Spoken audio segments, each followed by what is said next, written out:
Alright, well, this is a little going to be an intro to something I was already doing, which is I am basically testing and showcasing the DLC weapons for the old hunters. There was an issue. I tried this before. We're trying it again. We're doing it live. Actually, this isn't live. This is recorded. The last one was live, but that's beside the point. So, I'm going through basically the runes, the weapons, left and right arm, and as you can see, this is a kind of a an interesting thing we'll get to a little bit later. So, basically what I have on right now is from left to right, so from this thing to all the way over here, that's how I'm going to do it, is the Beast Cutter, and I will show all the descriptions and all that stuff for this. The Beast Slayer's Scythe, I believe. Beast Hunter's Scythe. I'm not exactly sure on the pronunciation. The Piercing Rifle, and the Fist of Gratia. All right, so we'll start off with the Beast Cutter and the Piercing Rifle. So, the Beast Cutter. Basically, the Beast Cutter is a blunt, serrated weapon that turns into a whip on transformation. And this is Moveset. This is just consecutive R1.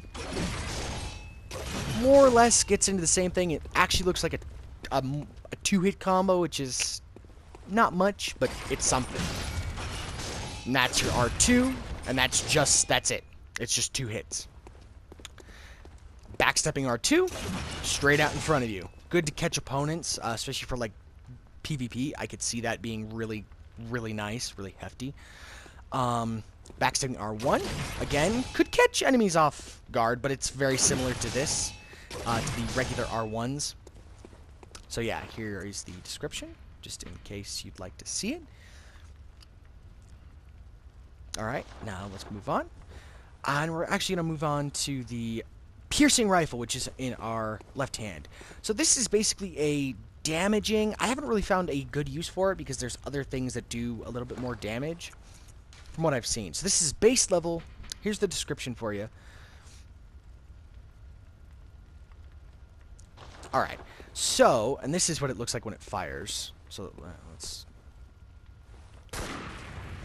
So, as you can see, it only uses one QS bullet, but it does have a sort of spiral. I assume this is a weapon for staggering opponents more than actual damage or countering, because countering, it's not very effective, just in general, and I know that's what the description also says, but it's actually not that great.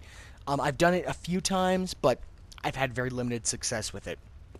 So, on to the Beast Hunter's Scythe. So this is a, very, inspired by the Burial Blade. So that was just consecutive R1s till my stamina drained. I think it's a 3-hit combo. Let's take a look real quick. I want to see if this is a... Yes, it looks like it's a 3-hit combo. That last hit may be a different one, but it looks very similar. So that was the R1s, the R1 combo. This is L2, or I'm sorry, R2. So it's very quick. It's a quick R2. Very, grabby, punchy. This is the charged R2. So different. But again, you can hold that a little bit to kind of catch enemies off guard. You can hold it for actually a long time. Yeah. And then the backstep R1. The backstep R2. Am I forgetting anything? There's the dashing attacks. And the jumping. So jumping, it's very run-of-the-mill. Dashing doesn't do anything for R1, or the R2.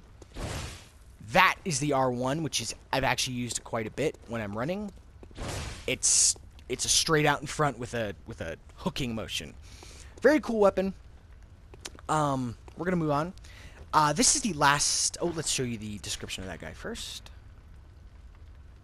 Trick weapon used by the old hunters. Most are gonna say that in general.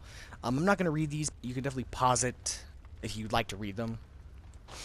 Okay, so the next one is the Fist of Gratia, which is this odd little thing I have on my right hand, or my left hand. So basically, this is for...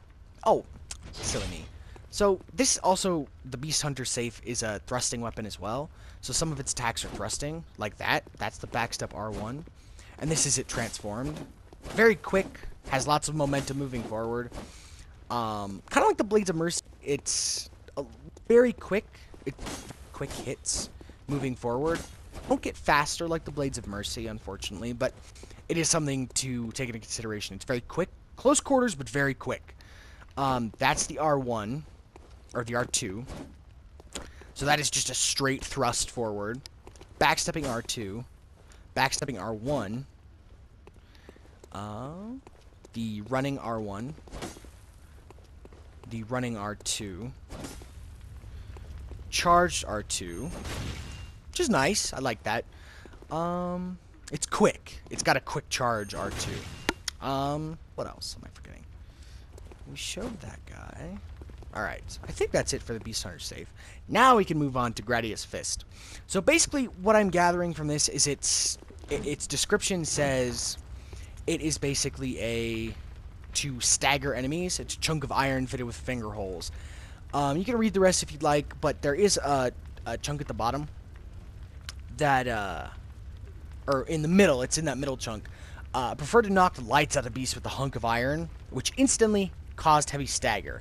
So basically this is, you hit once or twice and it will knock an enemy off guard. Paired with something that's pretty fast, like this, the Beast Hunter safe, I imagine that this would be a pretty deadly combo if you can get it consistent. I'm not sure, I haven't tested it much. I just haven't seen the real use for it yet. I will continue that, of course, but moving on. Next one would be the Church Pick. And this one is going to be the Holy Moonlight Sword. One of the coolest weapons in the DLC. Other than a couple of these guns. The guns are very cool. So, we have the Moonlight Holy Blade on... The Holy Moonlight Blade, I'm sorry. On our right hand here. And the Gatling gun on our left. Yeah. So, this is basically Ludwig's actual sword. So, it's beautiful because, not only because of how it looks, but it has basically the moveset of the Great Sword from Dark Souls 1, I believe. It's very similar in animation. Love it. Love the sweeping. So, and then of course, as you can expect, charge is a stab, a thrust forward. Also a thrust on just the tap, which is amazing. I love that. The transformation, on the other hand, is very cool. So, here's our Moonlight Blade. So, this does use bullets, not on the regular swing, so this is our regular combo here. On the stab, it does use a bullet, so you can see I have 13, now I have 12. But it sends a projectile flying forward, so that's pretty good. The charge is an overhead, uses one bullet. The L2 also uses a bullet, but it is a very... heavy hitbox. Heavy hitbox. It has a very large hitbox from what I've seen, and it's a thrust forward. Also uses a bullet. Also, the thrust back and forth does not use a bullet, I noticed, which is good to know. So you can go in and out with a small explosion of moonlight without using a bullet. Okay, so the Gatling gun. Very simple. That's it. That's all you got. We'll show you the description of both those real quick. Oop, nope. So go ahead and pause if you'd like to read that guy. And then go ahead and pause if you'd like to read this guy.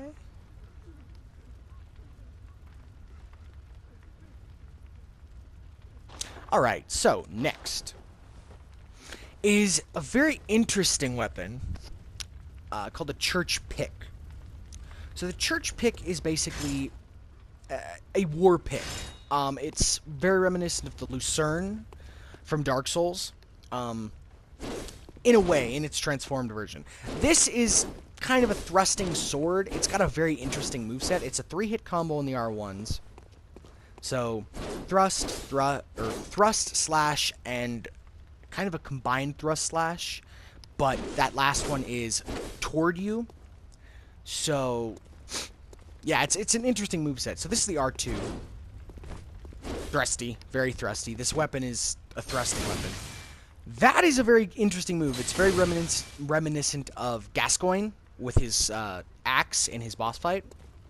So, yeah, I figured that would be something interesting to show, and I'm going to go grab some bullets so I can fire this monstrosity on my arm.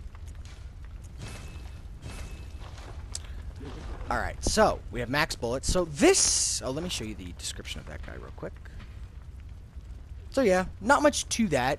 I'll show you the rest of its moveset too, because that's... This is it as a war pick. So I believe most of this is thrusting damage. That first hit might have some crushing or blunt, I'm not sure. But since the pick is out, this is probably thrusting. This is probably all thrusting damage. So that's the R2. There is no follow-up to that. It's just that. This is the charged R2. Straight down, just like a hammer. Very nice. Kind of like the Kirk hammer, actually. And then that's the R1. This is the L2. So, very fast for as like elongated as this is. Straight in. Momentum forward is nice. Takes a chunk of stamina, but not too much. Good moveset. I really enjoy this moveset for this weapon. Alright, so the monstrosity on my left. This big hunk of just church metal is the church cannon. And it fires a little bit differently than the regular cannon. It fires in an arc. So, as you can see, I'll try and get a good angle on it. So, it actually fires straight up and over, like you would expect a cannonball to kind of fly. Oh, I can't fire it again. But it fires in an arc, so if you need to rewind that and kind of look at it, don't be afraid to. And then here's the description for you. So yeah. Very interesting description on this, too. I found this quite interesting to me. Alright. So, I'm going to go ahead and switch off weapons, and I'm going to end this little part where it sits. I just want to be sure that nothing runs over or anything like that, so I will be right back here, folks.